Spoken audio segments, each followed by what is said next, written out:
Hello, this is Chris Pratt from Eurogamer. We're taking a look at Tyranny Bastard's Wound, the upcoming expansion, and I'm joined by Matt and Dini from Obsidian. Hello. Hi. Hello. How's it going? So what are we looking at today? Where in the expansion are we right now? This scene is the Shattered Bastion. It is the first of the new scenes for the Bastard's Wound content. It is located in the Bastard Tier, which is the northern part of the map. At this point in the story, the party has ventured into the old walls, done some questing in Act 2, and they received a missive inviting them to come check out some mysterious offer of help from a sage. Cool. If you were to check your missives right now, the player has received a missive from an unknown Sage L, and they've arrived here looking for that mysterious person. Quick question, how many times are we likely to say the word bastard in this video? Probably a lot. Yeah, Bastard Tier, Bastard's Wound, just thinking Bastard that as you City, say it. I'm a bastard. God. There's a lot of bastards. A lot of bastards. You really need to get Sean Bean involved in this somehow. He says that word better than anyone else. Kill my horse, you bastard. Oh man, we should have had him like read off the title. Tyranny, Yeah, just Bastard's Wound. Exactly. That would have been great. That's very good. All right, cool. Well, I guess we shall do this then. Yes. So, for people that haven't played Tyranny See through what I see? completion, what exactly is the setup right now? Like a very basic intro to where we are in the game. The player is right now in the northern part of the map, sort of where Kairos first conquered the tiers 3 years ago. Mm-hmm. So this is a section of the game that, in the game's events, almost everything's already been resolved in the past. This is where like the court is located. Mm-hmm. Sorry, I feel like I'm muttering here. This is sort of part of the map that we haven't used for a whole lot of exploration areas in the base game. So for the DLC, we're opening up some new locations. Cool. And I'm right in thinking a big part of the expansion focuses on like a refugee settlement, and that's going to be sort of somewhere we're thinking about too. Is that right? We're sort of looking at well, we'll get to there very shortly. Yeah, but there's the Tiers was invaded by two of Kairos' armies, the elite disfavored and the numerous Scarlet Chorus. And while they've scoured much of the Tiers, not every single square mile of it has been explored and scoured and expunged of rebels. Right. And so here, in this particular location... Sorry, I still love this response. What brings you here? Fate Binder. I think you have to go for that now, right? Yeah, Sorry. if you ask a dumb question, you get a dumb answer, especially when you ask a Fate Binder dumb question. In this particular moment, the player has arrived at a fortress that was once a holdout of the Tiersmen. One of the invading Archons was Cairn, Archon of Stone, a massive behemoth of a man who was ordered to single-handedly destroy this fortress, and we're seeing now the ruins of his coming and going. Here the Scarlet Chorus now has many years later stumbled upon the ruins, and this guy, Rollis, he and his gang have kind of moved in and claimed it as their own. In this particular moment, I'll do it for the North. there's some classic Chorus disunity between Rollis and Warbler. Warbler is one of his subordinates, and in typical Chorus fashion, all is not well with the gang, and the player can exploit that disharmony. So these are a group of like refugees that got stuck. I spoiled that a little bit Outside. earlier. Yeah. When the player arrives on these people, these are the first you'll have seen of them. There's you hit continue. These are, oftentimes we have little faction banners on most everybody in the game, and these people are just from the Bastard's Wounds. What's that? Yep, I don't know. got it. Well, Maybe it has something to do with the DLC you just purchased. I'm looking forward to seeing how we can eventually ruin these people's lives in some terrible fashion. Oh, there are plenty of ways to ruin everyone's life. I went back to read the Eurogamer review of Tyranny just before I headed out here, and I really liked that our reviewer described it as the darker cousin of Pillars of Eternity. Do you like that? That is quite flattering, actually. We always did aim to make sure that we had a proper range of choices, and proper range usually meant like self-serving, mean, maybe honorable if we had time for it. Yeah. But this is a game where thinking about like the lawful good paladin choice wasn't our default on everything. I think probably maybe a valid criticism of it is that there's not enough chances to be good, but to those people I'd say maybe play a different game. Yeah, I think that might There's well plenty be of other games Yeah. that let you play good. plenty of RPGs with lawful paladins, I think. Okay. Who do I want to attack? Meh, I'll attack you. Neither Otherwise, you'd here have to do nor some walking to get Yeah, the other guys. I and was use just your about to legs say, like I a feel chump. like you picked the closest option there. Yeah. Yeah, I was like, I'll just attack this dude. So in terms of the combat in the expansion, what changes there in terms as you play through it? In the expansion, we haven't necessarily overhauled combat with any grand new features that have changed things up, but we have done a wide variety of balance passes. A lot of these came in our last DLC, actually, the Tales of the Tears, Tales from the Tears DLC, along with the New Game Plus. Yeah, that seemed to go down really well. Yeah. I mean, yeah, free updates with smart design choices tend to go down pretty well. Yeah.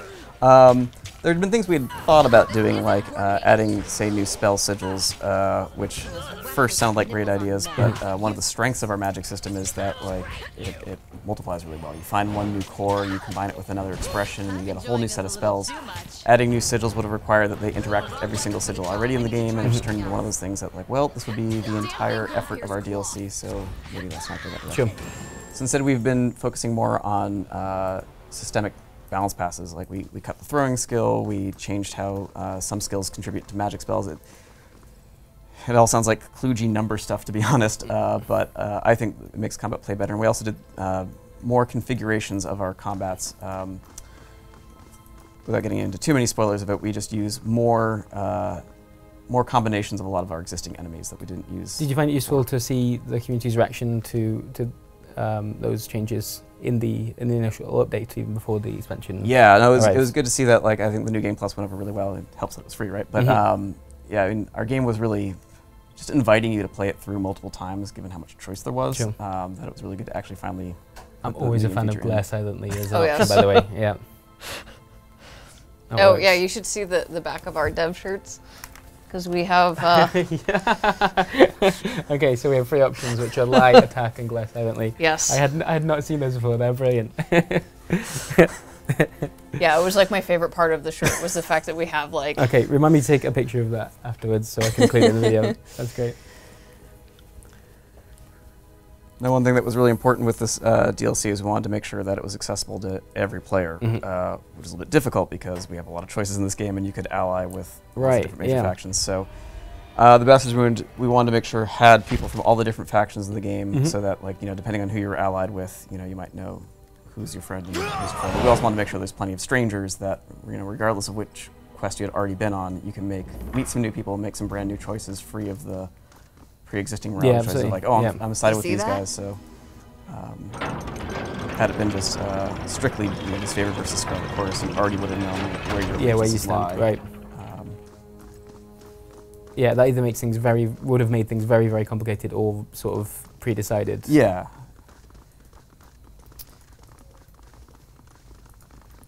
So one of the features I've seen you guys talking about already is that you want to do more with your party characters' backstories here. Yes. Something that we didn't get to see an awful lot of in the base game, and you're using Bastard's Wound to try and. Yes, with this address that as particular well. DLC, we're focusing on 3 companions in particular. Lantry, Barrack, and Verse have companion quests. And it's worth saying we have content for all the companions. I just wouldn't go so far as to advertise that we have quests for the other 3, Sure. but there is those content very purposely made for them. Having watched the teaser trailer, I think everyone is particularly interested in Barrack's story this time around. Yeah, I think people can probably guess what the general theme of it is. Yeah. Because I think one of the #1 complaints was like, oh, I have this guy who's trapped in his armor and I can't get him out. Yep. And Which is a cool setup for character. No, I think everyone's on board there. But yeah, interesting to see where you can take that now. And I don't mind admitting that I was probably the last person in favor of actually ever seeing him without armor. He was like, you should stay there forever. It's what makes him interesting. But when asked to make a quest for him, certainly I'm not going to say no to that. Sure. Like, hey, more content featuring Barrack? Sure.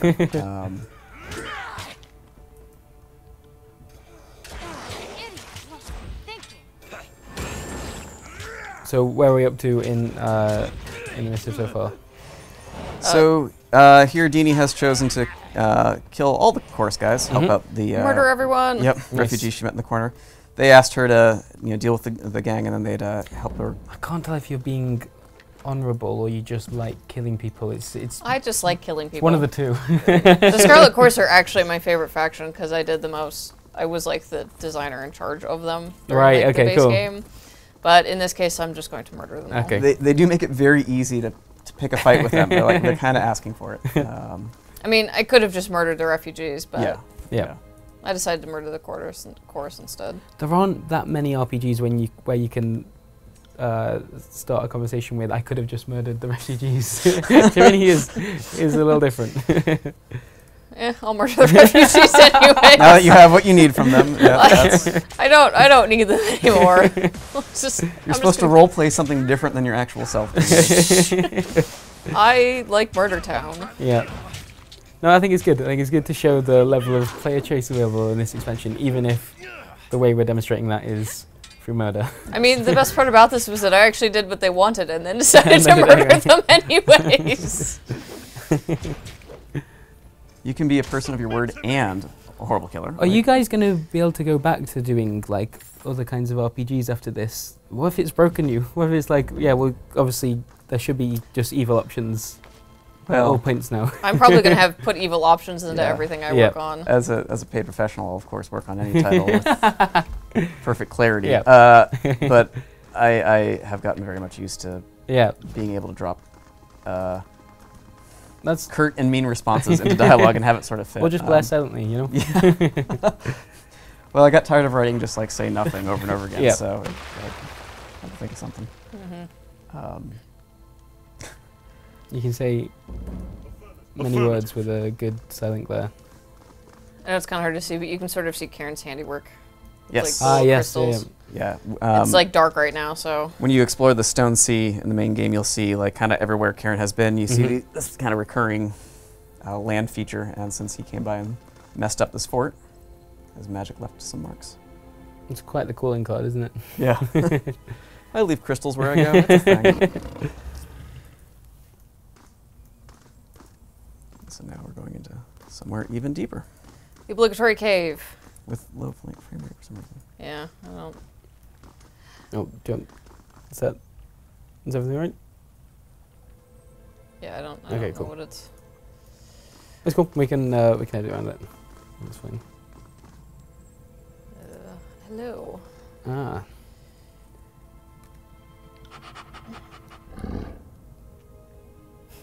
You ate the people who came before.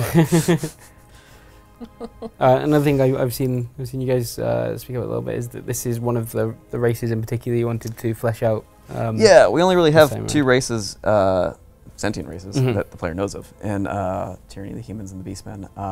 And the Beastmen sort of ended up not being as featured in the base game as I know I would have liked. Yep.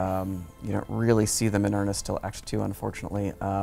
Part of it is they're like kind of like the servant race to the humans, so they don't necessarily have the roles as leaders and diplomats. And we really only gave you a chance to interact with one of the tribes, the Stone Stalkers. So, and here in the Vastest Ruin, we're going to show you some more. We actually have more tribes than we really go into detail. Like, you don't need to know everything about that red-colored tribe because it doesn't really matter for the plot. But it was important to us that we just start showing you that there is more than just the Stone Stalkers, and I see. Try to go into more of their backstory and mannerisms. So, from the perspective of the two of you, has that been one of the advantages of working on this expansion, is to flesh out those areas you didn't feel like you managed to fully capture first time around? Yeah, that certainly is one of the joys and the goals, is to explain that which kind of got left out of the main game. Do you think that those are the two main areas then, like character backstories within your party and some more world building when it comes to the Beastmen in particular? Yeah, those were certainly the things that were best handled in the DLC. I'll certainly, no doubt, read people who are frustrated that like we didn't add the boss battle with Kairos that I really wanted, but that's the sort of thing we would put in a sequel. Yeah. The events after Act 3 are really best handled in the sequel. And Sure. Claire silently. That's how always pick that option. What is this place? So this is Bastard's So this is the Bastard's Wound, yes. This is a settlement that has cropped up in the old walls of all places. I feel like it might be an important place as you name the expansion after it. Yes, It's yes. striking me. And the most immediate threat is the fact that by Kairos' law, settlement in the old walls is illegal, and so everybody here is technically guilty of trespass and should be put to death. And so, And you could do that right now if as you a fate binder, the emissary of Kairos' law, these people see you and think, "Oh shit, the Popo found us." And in typical justice official fashion, you can extort a bribe instead of actually killing people. And yeah, so Sagel is potentially someone within this settlement. Yes. That still isn't me. So is it? Lexine. Lexine. Oh god, sorry, I'm a little bit far back on the. It's okay. Some of the names are. It's a sage name, so it has to be pretentious. Sage names are either common or pretentious. Nothing in between. So I think I should have speak with the. So, having decided not to kill all these people for trespassing, at least for now, Nice. Dini is free to walk around and explore the settlement. What happens if you had picked that option? Like how far does that go? This becomes a killing room very quickly. You murder everyone. Yep. And then you go deeper and you murder more people. Spoiler. Yes, the player can wipe out this little settlement, and there is still adventure content. And there's still an expansion left after that. Yeah. Sure Now, that mind surprises you, me more. you might not. How You might calm have these killed people who beastmen provide you are, with certain how comfortable the context, and others are not with their everything's going to presence. make perfect sense. Okay. But then maybe you shouldn't have killed everybody Yeah, first. You know, ask some questions, then kill them. I see. But yes, we do let you turn this town into Murder Town, should you wish. We spoke just before we began this Let's Play, and you were talking about the fact that there's a lot of sort of the end stages of the QA testing is going on right now, and the way your team has to think about that aspect with all the decisions that the player can make sounds interesting. Yeah, and there's some decisions that we decided to just not even bother. Like I said earlier, we wanted to make sure that this quest wasn't too contingent on whether you're allied with a disfavored. Yeah, sure. It's like you met a disfavored person there who happens to be down here, but it's not really focused on whether you're allied. So we didn't want to deal with that choice because we also would have to deal with the fact of what if this player arrived in the DLC allied to the disfavored, but then broke their alliance with the disfavored, and suddenly was now allied with Blood and Mark. We would have to change the ongoing state of the DLC content. So I'd say that's then it gets real messy. yeah, so we try to make we try to understand like which choices does any particular scene respond to, and which things is it agnostic and not care about. And so again, we've got these complicated testing plans where QA tries this, and this in this order. Yeah. A mindset is a good way to think about it. We have to just sort of teach them to be like, you know, there's the test plan, and then there's, well, if you think we didn't think of it, try and do it. Yeah. And then chances are we might try not and break it, and the we have to, narrative. Yeah. When exactly in the game Paint me impressed. can players But what was that they come jump out into of? Bastard's Wound? And I guess on top of that, when should they? You said like that they, you know, depending on when they make certain decisions regarding their alliances. Like, when do you expect players to experience this content? Well, we'll open this content really up vain typecasters always early have in the Act best 2. Okay. Depending on Mine individual bigger. choices, it's hard to say when exactly it will open up. But yeah, it's intended to be sort of like early to mid Act 2. Okay. Okay. And here you encounter another Tidecaster. Ebb has gone through most of the game being the last Tidecaster left in the tiers. And then you Until find this now. old man. And Let's. not only does she meet a Tidecaster, she meets a Tidecaster she isn't particularly friendly with.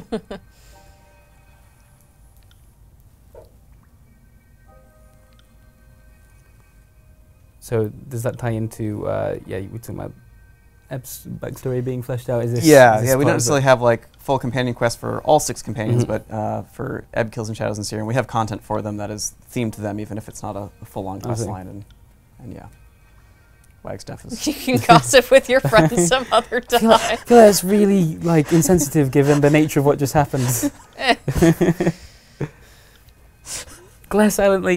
God damn it! It's not the time.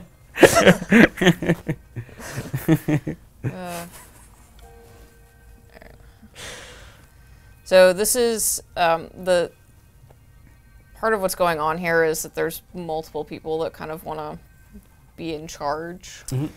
Yes, this settlement is maybe free from the war on the surface, but It's got its own internal struggle. yeah, Sure. anywhere you go, prosperity doesn't last for very long. And so of these settlers, sort of 2 folks have stepped forward to try and assume control, Wagstaff, the Tidecaster, Mhm. and Jaspos, the Master of Napping, who's a forge-bound craftsman, I guess is the best way to put it.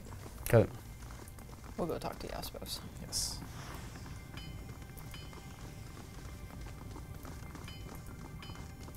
And you still could have murdered all of these people. Negative, Fate Oh yeah, Binder. I can Yeah. still murder all of these people. Oh, The, Yeah. Oh gosh. the first thing you have to do is proclaim whether or not you are going to murder all of these people, but I Yeah. said, hold on a moment.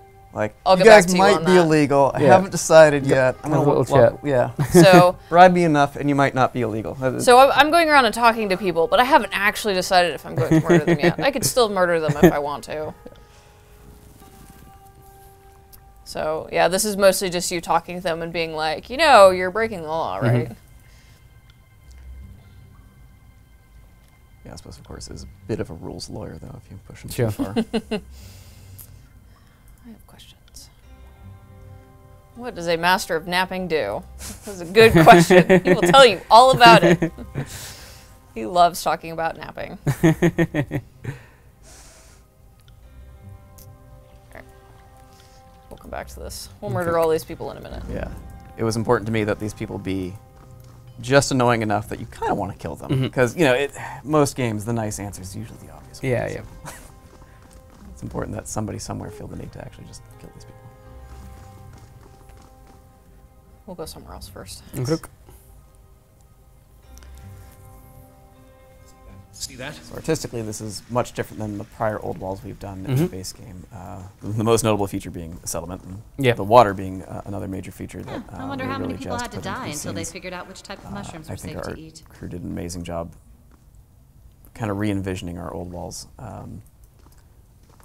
Yeah, It absolutely. was really just our dungeon tile set to begin with, and any tile set you end up using for a dungeon, the player almost necessarily sees lots of, right? Mhm. So I was very pleased at how the art team was able to take a very familiar set of tiles and make them just look absolutely beautiful all over again. Oh, it doesn't work.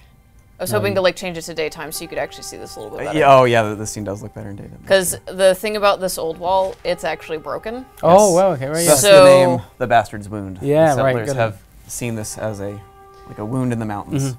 So the farm is actually open to the sky above, which is why it's an old wall, but it's, even though it's nighttime, it's dark. Yeah. So I was hoping to be able to change it to daytime, but since it's not a dev build, I can't. Okay. But yeah, the idea is this shows off that the old walls have basically been split.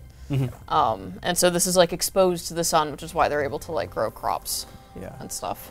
I also like that we're able to show you the verticality of the old walls.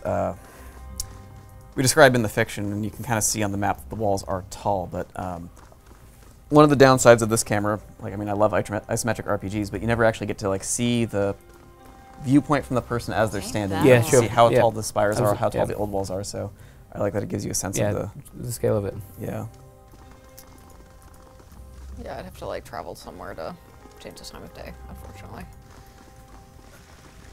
We get so addicted to our console commands and our, I know. our dev cheats. Yeah, you can see all the water like streaming in from up above. Nice.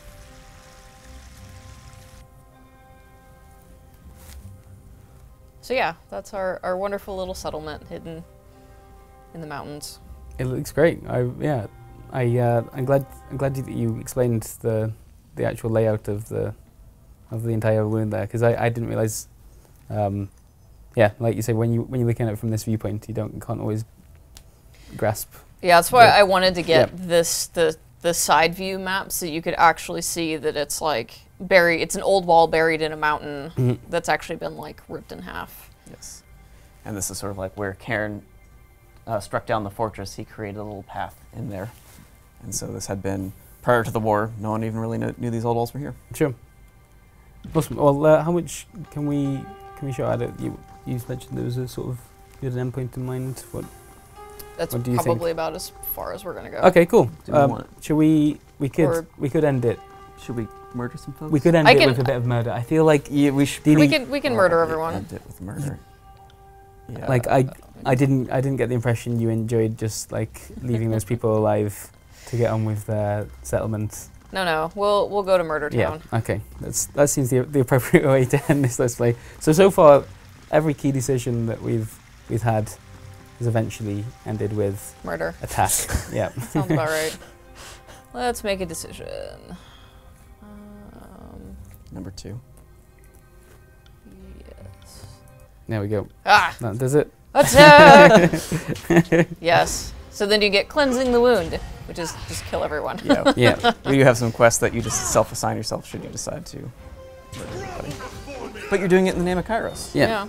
So I mean, Well, that's everyone what here, it's all everyone is about. here illegally, so Exactly. you know. if they So didn't are we want the to be bad murdered, guys? they could've Well, left. yeah, I mean, yes, we are the bad guys, but we're the bad guys doing the right thing. Exactly. We are pro Kairos supporters. I'll do it for the North. All right, cool. Well, thank you so much for for showing us an early look at your expansion. We'll keep an eye out and look forward to it. Thank you very much. Thank you. Cheers, guys.